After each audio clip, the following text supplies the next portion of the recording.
Lucy Letby, the neonatal nurse sentenced in 2023 to multiple life terms in prison for the murder and attempted murder of 14 newborn babies. It's one of the most shocking cases in recent UK history. But what if I told you that the key to her guilty verdict lies not in the evidence alone, but in the very structure of the UK's justice system? In today's video, we're diving into why the jury found Lucy Letby guilty. But this isn't about the facts of the case you've seen all over the news and social media. I'm going to show you how the UK's adversarial system of justice shaped the entire trial. Now, this video does initially stray away from the statistical remit of this channel, but as we'll see when we follow this line of inquiry through to its logical conclusion, there are direct links back to the facts and figures of the Letby case and to how we could better deal with such complex cases in the future. Let's start by comparing the two major justice systems, the adversarial and the inquisitorial. In the UK, as well as most English-speaking countries, the adversarial system pits two sides, prosecution and defence, against each other in a courtroom showdown. Their goal? Convince a judge or jury that you are more right than the other side. But in much of the rest of the world, the inquisitorial system is used. In that system, the judge plays a much bigger role, actively investigating the case and determining the true facts, instead of just listening to barristers arguing and playing linguistic chess. In the UK's adversarial system, the courtroom becomes a battleground. It's all about winning arguments and convincing the jury. This is very different from the inquisitorial system, which prioritises a thorough investigation of the truth over dramatic courtroom confrontations. Now, how did this adversarial system affect the outcome of the Lucy Letby case? Firstly, the prosecution strategy. Under the adversarial system, the prosecution picks the battlefield. They frame the case and focus their arguments to convince a jury, even if other explanations are possible. In Letby's case, several much more plausible alternate theories were simply left out to make way for the murder charge. Why? Because the prosecution felt they could get murder to stick with the jury. Next, the issue of resources. The state had years and virtually unlimited resources to build their case. A big team of police officers spent huge amounts of time and effort painstakingly piecing together evidence. Unfortunately, as we've seen on this channel, the investigation was strongly guided by misrepresented and misunderstood statistics to focus solely on Letby from very early on. The prosecution also had an army of expert witnesses. Now, to be clear, I'm not making an allegation related to this particular case, but it's not difficult to come up with reasons why expert witnesses, who are paid by the hour by just one side of a case, might suffer conflicts of interest, straying away from pure objectivity and seeking to dig deeper into otherwise unpromising areas of investigation. Lastly, we must consider the jury's limitations. Juries are made up of ordinary people, not medical or statistical experts. They're vulnerable to being swayed by emotion, statistical manipulation, and linguistic tricks from skilled barristers. They suffer the same intellectual biases that all of us do.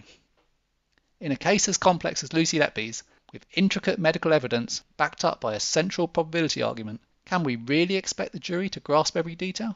Can we really expect them not to be swayed by groupthink and confirmation bias? Can we really expect them not to be swayed by the headline-grabbing press coverage of the case? Note that I don't actually think professional juries are the answer here. I'm pretty good with numbers, but even I would find it almost impossible to keep up with anyone who was throwing more and more information at me verbally. In the end, anyone would just lose track of their logical train and just retreat back to their biases and emotions. On the flip side, the defence was operating with limited resources. Letby's legal team faced time pressure to respond to the enormous prosecution case. They had a restricted budget, and obviously no team of police to help them. There have even been allegations that NHS workers were hesitant to help the defence, fearing it could affect their careers. Imagine defending yourself with a fraction of the time, money and resources the prosecution had. And consider the likelihood, under the adversarial system, of a millionaire murderer being freed whilst an innocent NHS nurse who sacrificed personal gain for societal good being found guilty. Plus, Letby was not equipped to handle cross-examination. She was a brilliant nurse, not a linguistic mastermind. She was grilled for days by a seasoned barrister who created aha moments that could easily sway a jury. crucial soundbites that played on emotions rather than hard facts. And Letby's defence? It fell flat. Her emotional response, or lack thereof, didn't connect with the jury. In such a high-profile case, you need to pull on heartstrings, and Letby simply didn't. It's just not possible to operate as a nurse, or a firefighter, or a police officer for that matter, and get upset by every tragic event that happens around you. There'd be no way you could get up in the morning and help protect the vulnerable members of our society if you took it personally whenever something bad happened, as it inevitably will on the front line. So, whether it was her professional training, a strategic misstep, or just the pressure of the moment, her inability to humanise herself may have sealed her fate. In many ways, it's amazing, really, to know that Lucy Letby wasn't found guilty of more of the significant number of charges against her, given the imbalance in the scales of justice. It certainly goes against the perception, incorrect in my eyes, that her defence completely failed her. So, what's the answer? Is the adversarial system really the best approach in cases this complex? Actually, there are many historical and current reasons to favour the adversarial system in general, but we should be questioning if it's right for every case, or if there are changes to the system that would improve it. For example, should we consider a publicly funded, independent medical inquisition for such cases that reviews the medical evidence impartially and seeks to find the truth with no prospect of financial gain? This body could then feed its findings and perhaps most importantly its uncertainties objectively into court trials to give judges and juries the clearest picture of the facts. If this body had sufficient size, then it could ensure each case was reviewed by multiple experts working independently on separate parts of the case to avoid confirmation bias overcoming any one expert. It could seek to explore all sides of each argument rather than looking to affirm initially weak assumptions and turning them into what eventually sounds to the expert as almost certainties. And how about a neutral numerical board to analyse and offer unbiased data? The leaders of this board could be those exceptionally numerically minded people who can communicate complex matters in simple, understandable terms rather than seeking to bamboozle or mislead. Now, my experience of statisticians involved in this case is quite the opposite, and I would include in that the Royal Statistical Society's impossible to follow report they sent to both sides of this case just before the trial started, pretty much guaranteeing that neither side would want to go anywhere near a statistician. Imagine if the police could turn to this body up front to help them interpret complex statistical matters and avoid getting confounded and sent off in unjustified directions. Imagine if it could help avoid medical experts being exposed to confirmation bias and instead paint a fair picture of guilt or innocence. Imagine if it could avoid barristers playing fast and loose with figures when trying to sway juries. And I don't think it would only be relevant for medical cases either. Fraud and insider trading conviction rates are at rock bottom, as the evidence is just too complicated for jurors to follow. This board could synthesize and process the information into a much more understandable format, leading to fairer convictions, and hopefully acting as a deterrent to committing fraud in the first place, which of course would benefit us all. I could imagine such a board being structured in a way that specifically avoided many of the unconscious biases we know humans suffer from, and which seem to have impacted the Letby investigation. There could be a team which deals with the scoping of the analysis required, followed by a separate team collating all the required data, then another sub-team anonymising this data, cutting it into 4 equal parts, farming 1 quarter out to 4 separate teams, say 3 analytical teams and then 1 machine learning based. Those 4 teams could then be given a brief period to dive into the data and report back to the scoping team on any positive findings. If at least 3 of the 4 teams don't come back with something positive, then the case is dropped, as Letby should have been at this stage. Whereas if there's consistently something of interest in the numbers, then the data could be repackaged up as a whole and sent to a 5th team for detailed analysis, with the aim of providing an objective report, including what can be proved and what can't, for both prosecution and defence to refer to. Note that there really was such an independent report, available for the Countess of Chester Hospital in 2015 and 2016.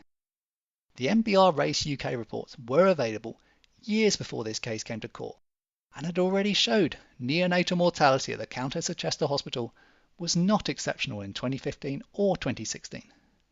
So it's important for this board to be headed by the right people and publicised well so that it's treated with respect and its findings used by the police, the judiciary, judges and juries.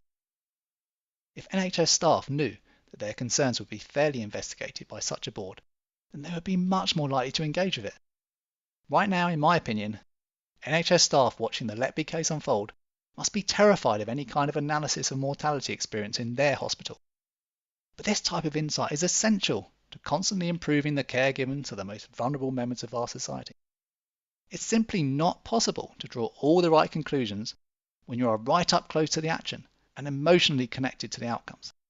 From my personal experience, sometimes you do need a helicopter view from a neutral observer to really understand all the complexity of what is going on, challenge established thinking, and to sell the solution to the decision makers who will pay to implement it.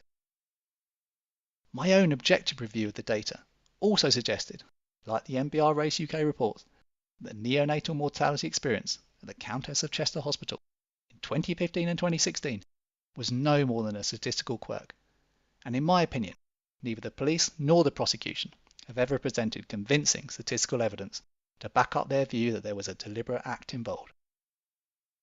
We need to explore these type of questions if we want a justice system that can handle complex technical cases fairly. We really should be getting these kind of conclusions coming out of the Thirlwall Enquiry. But unfortunately, it seems like that inquiry has been scoped in a very narrow way and is starting with a biased premise, meaning that I don't think it will ever deliver improvements to neonatal care or to improving the fairness of future trials of NHS medical staff.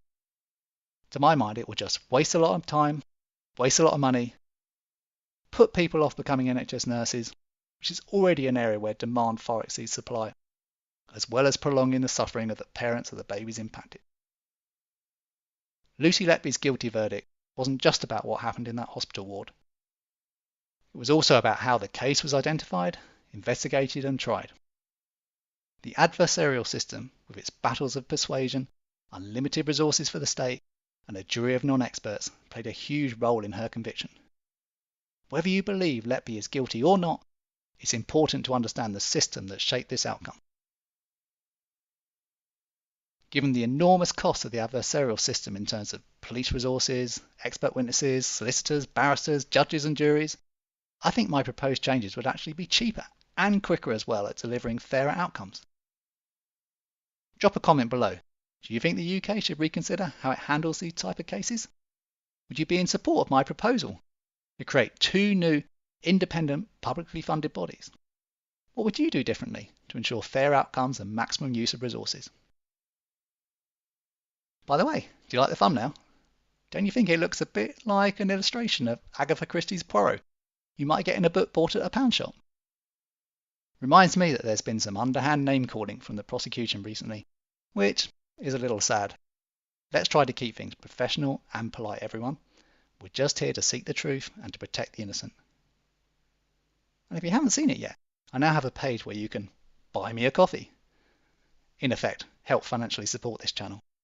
I've had some comments on audio quality, so the first thing on the purchase list is a new microphone, followed by a website to share information freely on this case and others in due course. Then I'd like to use advertising to expand the reach of these videos. Currently I'm juggling work, family and making these videos. There's only so much time in the day, and I'd like to contribute more. So if there's anything left from your cups of coffee, then I can fund some time off work to focus on analysis and content creation. Anyway, thanks for watching. This has been a Justice by Numbers production. Please hit that subscribe button for more deep dives into justice and crime, and occasionally, like today, into society.